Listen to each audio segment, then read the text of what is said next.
Hello and welcome back to the Novice Lumberjack. I'm your host Bodie, and we're going to see how fast I can tear down one of these bad boys. But first we're going to talk about it. What you just saw, okay, that was not a Woodsman whack-off. But I had the footage of this one right here, and I thought I should capture this one as well. And what we have here, this is my This is my Tim Allen Bad Boy. It's a Poland 3750, and it's completely stock. And I got this. This has been well used as well. I got this from Tim, and runs great, as you can see in the video. Had to do a couple little things to it, but nothing spectacular. Runs great, and you saw the times that it put down. Now, the thing that is in question is this one. Now, this is my Binford Bad Boy. I called it that because I wanted it to be a Tim Allen Bad Boy. I was looking for a Tim Allen Bad Boy so hard, and they just were not available anywhere. I couldn't get one. I was asking like crazy. Maybe for as long as 7 or 8 months. Anyways, I did find a 330. Okay, so that's enough of that. I did find a 330, Poland Pro 330. I knew they were same saw, so I got that. But you know, the more I thought about the actual Tim Allen Bad Boy, if I could have gotten one that was pristine, or that was beat up and used hard like that one I got right there, well, I wouldn't have used it on a regular basis because it's a Tim Allen Bad Boy. So what I decided would be cool is if I built my own. And it's called a Binford because that's the brand of tools that they used on the show. Anyways, so I still don't want to show a whole lot of this saw. I mean, you'll see it. Yeah, it's great, you know, great. But I'm not going to do any real close-ups and real like showcase videos of it yet, because I'm wanting to wait until a few other things happen. So, because I hope that it makes a big splash. You know, I like making cool little thumbnails. The images that you see that you click on for the next video and stuff. Well, the thumbnail for this one's going to rock. It's going to be really cool looking. So anyways, the deal though with this video, as you just saw, I just put this one against the stock real Bad Boy. Now, what has been done to this? Well, if you have been watching my videos of it, I've got a series that's titled the Binford Bad Boy. It's a playlist is what it is. The only thing that this has done had done to it, whenever I got the cylinder, which is a 60cc cylinder, I swapped out the 54cc cylinder, put the 60cc cylinder on there, and that's 49 millimeters. It also the cylinder is a little bit different. It's a open quad port, and the transfers point towards the intake really nicely. So they got a real nice transfers, even though they are open. But that's from the factory. Whenever I got that cylinder, somebody had tried to port and polish it. I don't know who it was, and it looked like they really half-assed knew what they were doing. One side was completely untouched of the transfers. The other side of the transfers, it looked like what happened, that they did the exhaust, and they did the intake, and they started on this transfer set over here. And you know, it's dual port like this on either side, and there's a seam in the middle. They got real close to just like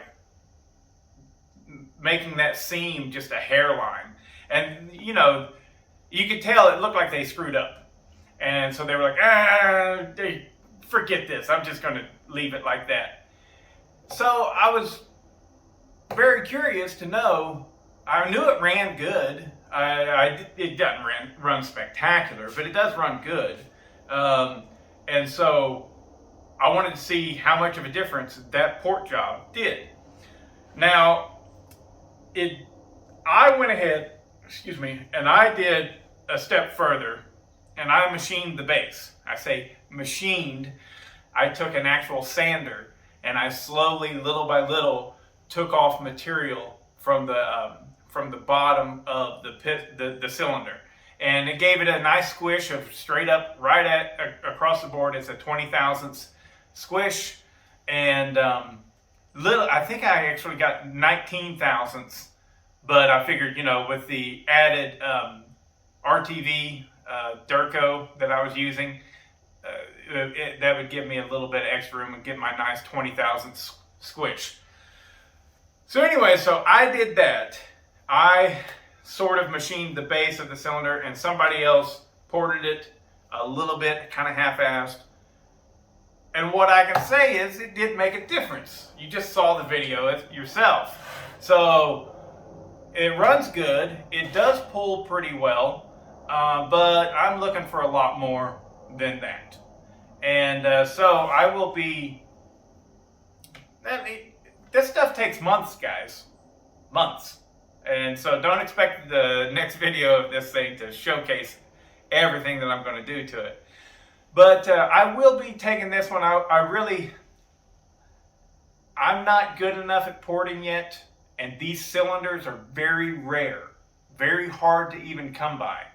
So I don't want to screw it up. So I will send it to someone. I don't know yet who it's going to be, but it's probably going to be Joe.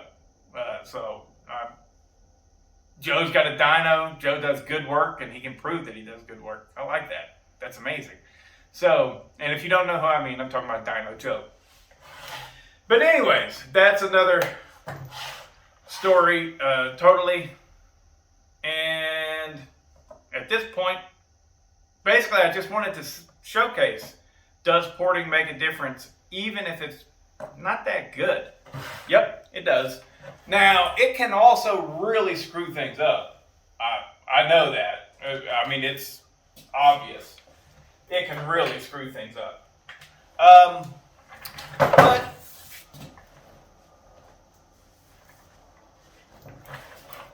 they didn't screw that one up. It's all right. I did notice, though, I'm sure you noticed it too. Of course, you already watched the video. You noticed it.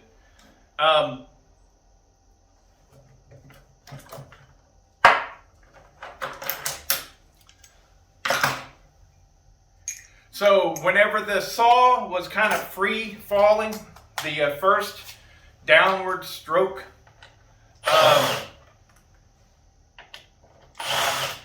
the Binford bad boy beat this bad boy quite handily.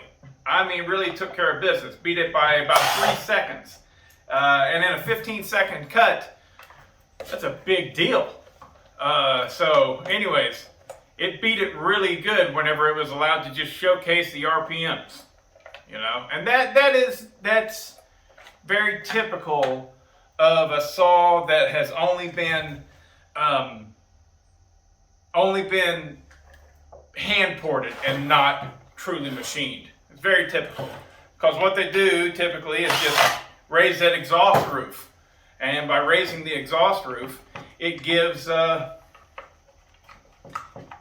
you higher RPMs, but you lose a bit of compression, and therefore you lose your torque. So that's why machining can produce more desirable results. How do you like that?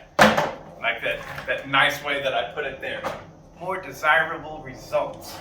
But on the upcut,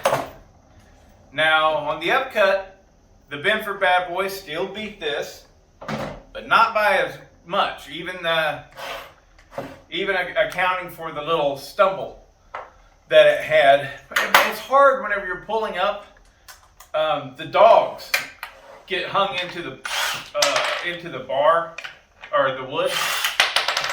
So that's why racers don't actually use those dogs. They always remove them.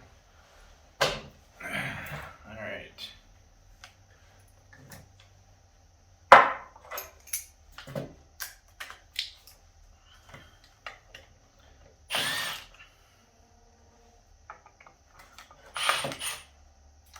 junk is moving right along, isn't it? One would think I've worked on these saws before, or a time or two.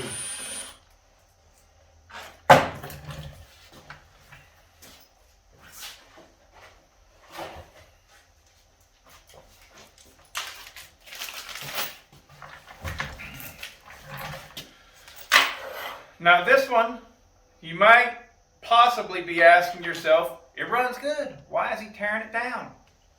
Well, I want it to be pretty. I'm going to restore these. All three of the ones I got, I'm going to do them all at the same time too. That way it's, hopefully it'll make it a little bit less of a burden. I don't know if I'm going to paint or powder coat yet. I hope to powder coat, but it's really going to be more of a, it'll get powder coated if I can actually get a good color match. Oh, nope, that's not it.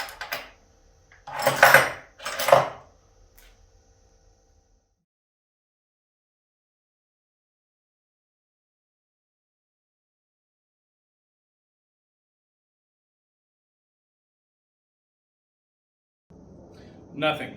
So I nothing at all. So that tells me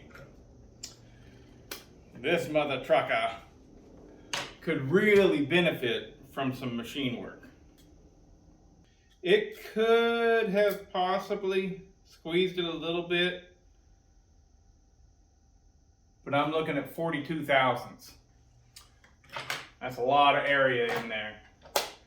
But honestly, I'm not sure that it squeezed it at all.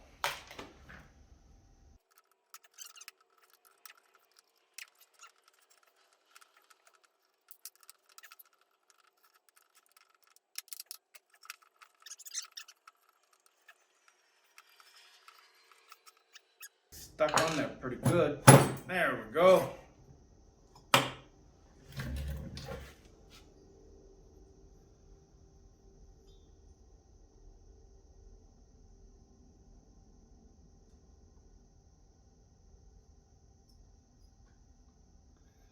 It's a very nice cylinder with no scoring whatsoever.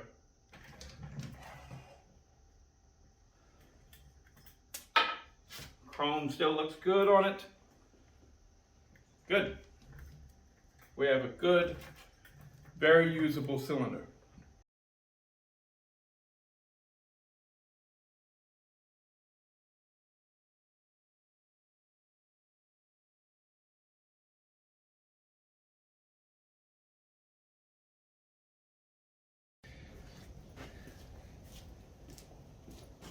I love having the lathe. I love having the lathe. That's a song I wrote. So, I was breaking down bad boy number 2. There we go.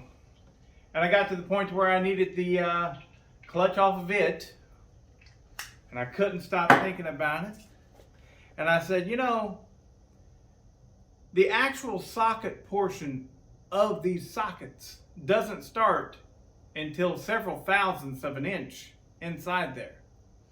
I bet you if I took, let me just show you.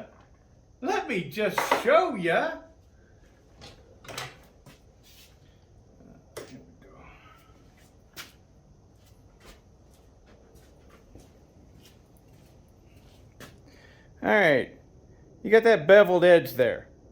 All right, fine and dandy. This has been machined flat and is going to go all the way up against that clutch.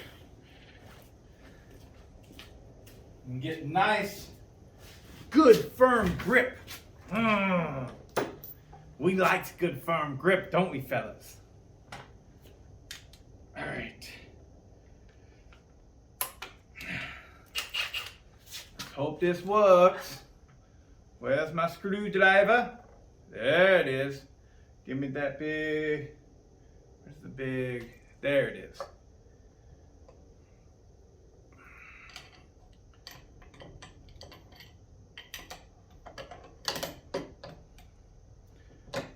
There we go.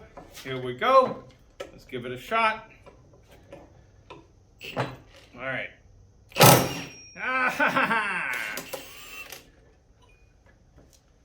Nice. I think I broke my wrist.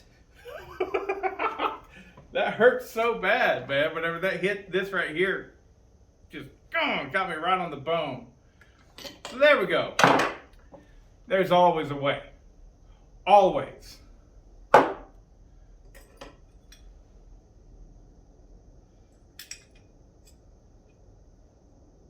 Remember that.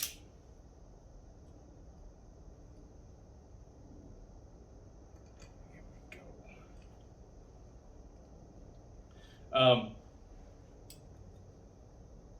So yeah.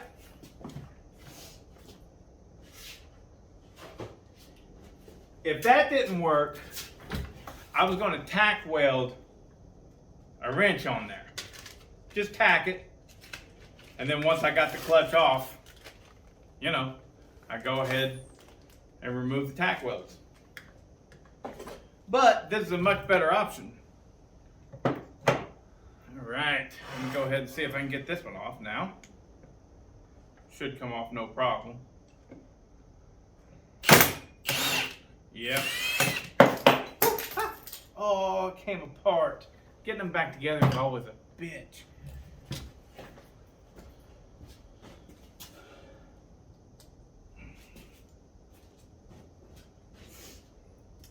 But anyways, yeah, we're all set. There, oh, went right back together. That wasn't a bitch at all.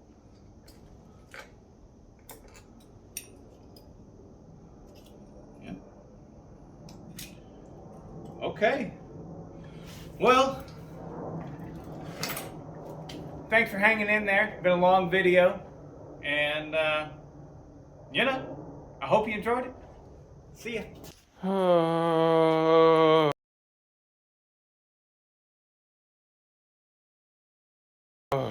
There you go. That is 3 bad boys minus the cases. I got the cases outside. Hey, Louie dog. Pippa, you gonna get them squirrels? You get them squirrels? Hey, Pip. Look at that, Charlie. I got me a basket. So these are set to get pressure washed and then sit in a solution for a while and get really cleaned up. And I'll decide whether I'm going to paint them or powder coat them or whatever, blah, blah, blah. All right, guys. See ya.